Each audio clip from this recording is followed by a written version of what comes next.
Halo semuanya, hari ini saya akan menceritakan film yang berjudul Distrik 9 tahun 2009. Sus. Di awal film diperlihatkan seorang pria bernama Wikus. Dia adalah karyawan MNU atau Multinational United, perusahaan keamanan swasta. Wikus bekerja di urusan makhluk asing yang bekerja di Johannesburg, di Afrika Selatan. Dia menjelaskan kalau tugas mereka adalah menangani para alien yang dia sebut sebagai Pron. Kemudian, terlihat kapal terbang berada di atas kota Johannesburg yang sudah berada di sana selama 20 tahun yang lalu. Para pakar bingung menceritakan pesawat itu langsung datang dan berhenti di atas kota Johannesburg. Karena beberapa waktu tidak terjadi apa-apa, pemerintah memerintahkan untuk membuka paksa pesawat tersebut. Di dalam pesawat terlihat para alien yang sudah lemah, kekurangan gizi, dan terlihat kebingungan tanpa tujuan. Karena tekanan pemerintah saat itu, akhirnya pemerintah Afrika Selatan memutuskan untuk membawa turun para alien jutaan itu dan meletakkan mereka di kamp pemukiman yang tepat terletak di bawah pesawat. Tahun demi tahun pun berganti. Tanpa disadari, pemukiman para alien itu berubah menjadi pemukiman kumuh, tempat para alien tinggal dan berkembang biak. Tempat itu disebut District 9. 20 tahun pun berlalu, masyarakat mulai muak dan mendesak pemerintah untuk memindahkan alien dari District 9 dan menjauh dari pemukiman Johannesburg. Untuk pengusiran para Pron, pemerintah memerintahkan MNU. MNU berencana memindahkan Pron ke suatu tempat berjarak 200 km dari Johannesburg. MNU pun berencana memberi surat pemberitahuan pemindahan yang akan diberikan kepada Pron. Pimpinan MNU yang juga mertua Wigus mengutus Wigus sebagai petugas lapangan yang akan membantu tugas itu. I had to put aside the fact that my daughter was married to Vickers. That didn't factor. Wigus pun langsung bersiap-siap melaksanakan tugas yang diberikan kepadanya.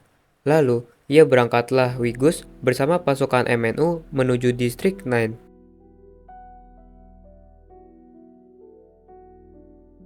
Sesampainya di sana, Wigus pun menggedor salah satu gubuk mereka. Keluarlah Pron penghuni gubuk itu. Kemudian, Wigus menunjukkan surat pengusiran kepada si Pron dan meminta Pron itu menandatangani surat pengusiran. Namun, Pron itu malah memukul dan menjatuhkan surat itu. Wigus pun tetap bersikap tenang, beranggapan Pron itu sudah menandatangani dengan memukulnya. First time we come in, there'll always be a little bit of tension happening between us. Yeah, sure. Hey, footsack there, you can't eat that, man. The prawn likes to eat the rubber. Sort of like a marshmallow. No, Jan, don't prod him. Kemudian, terlihat dua Pron dewasa dan satu Pron anak-anak mengais tumpukan sampah. Mereka mencari sesuatu selama 20 tahun terakhir di lingkungan itu. Tanpa disangka, Pron kecil menemukan benda yang dicari. Lalu, Pron itu kembali ke gubuknya. Terlihat beberapa peralatan seperti laboratorium. Mereka pun mulai mencampurkan beberapa cairan dan menuju sebuah tabung, dan tabung itu pun menutup. Problem, this is a gang sign. You see this? So again, looks like we have a Thomas. Look sharp. Lalu, terlihat Wigus menggedor pintu itu. Wigus pun memasuki gubuk mereka dan menemukan laboratorium rahasia. Haven't seen this type of setup. It's almost like a chemistry type of a set. Where's this clock? Ia pun memeriksa sudut ruangan. Wigus pun menemukan tabung hasil usaha Pron tadi. Tapi saat memegang tabung tersebut, wajah Wigus tersemprot oleh cairan dalam tabung. Sejenak, Wigus terlihat kesakitan. Wigus pun keluar dari gubuk itu dan terlihat Pron yang warna kuning itu melemparkan petugas dan memukul Wigus. Lalu, militer datang dan menembak Pron tepat di kepala hingga meninggal. I think you must go to a doctor or hospital or something. No. Just get it checked out. I'll just have it treated by the medics. Wigus terlihat kesakitan dan tangannya terluka. Kemudian, saat ia bertugas, terlihat Wigus tidak sehat dan muntah-muntah beberapa kali di luar gubuk.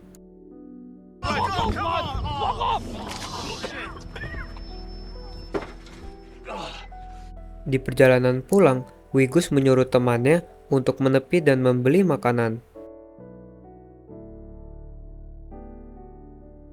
Wigus terlihat melahap makanan banyak sekali seperti kelaparan. Lalu, terlihat cairan hitam keluar dari hidung Wigus. Kemudian, Wigus pun langsung dibawa ke rumah sakit. Di rumah sakit, dokter pun mencoba membuka perban yang ada di tangannya. Setelah perban digunting, terlihat tangan Wigus berubah menjadi tangan Pron. Wigus pun langsung kaget melihatnya. Seketika, pasukan MNU pun langsung datang ke tempat Wigus. Ternyata, Wigus dibawa ke laboratorium MNU. MNU menyita tabung yang dibawa Wigus tadi. Dan kemudian, para dokter di lab MNU menemukan fakta bahwa DNA Wigus terkontaminasi dengan DNA Pron. Kemudian, para ilmuwan dan petinggi berencana membedah Wigus karena mereka menyadari tubuh Wigus bernilai miliaran dolar. Karena Wigus mampu mengoperasikan senjata Pron yang sangat dahsyat. Wigus pun memberontak dan Wigus pun kabur dari MNU. Dan sekarang, Wigus pun dicari oleh seluruh dunia.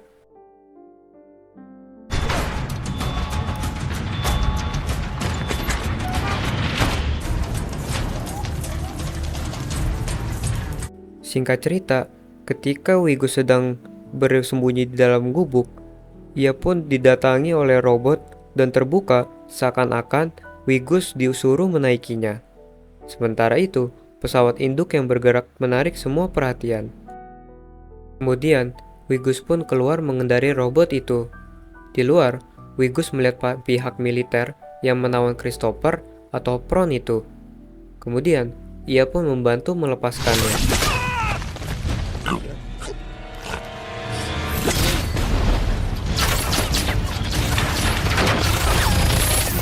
Wigus selalu melindungi Christopher dan mengarahkannya menuju ke pesawat kecil di tempat anaknya berada.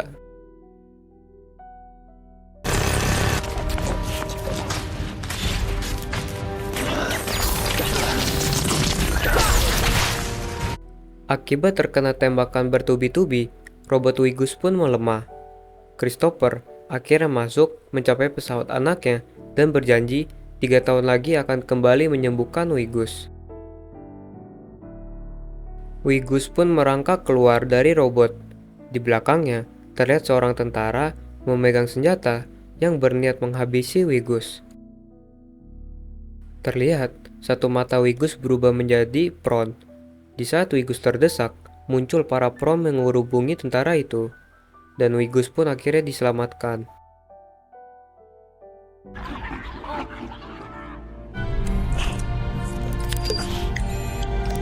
Kemudian, Christopher pun pergi menggunakan pesawat induk itu dari bumi. Wigus pun terlihat tersenyum melihat pesawat induk itu meninggalkan bumi.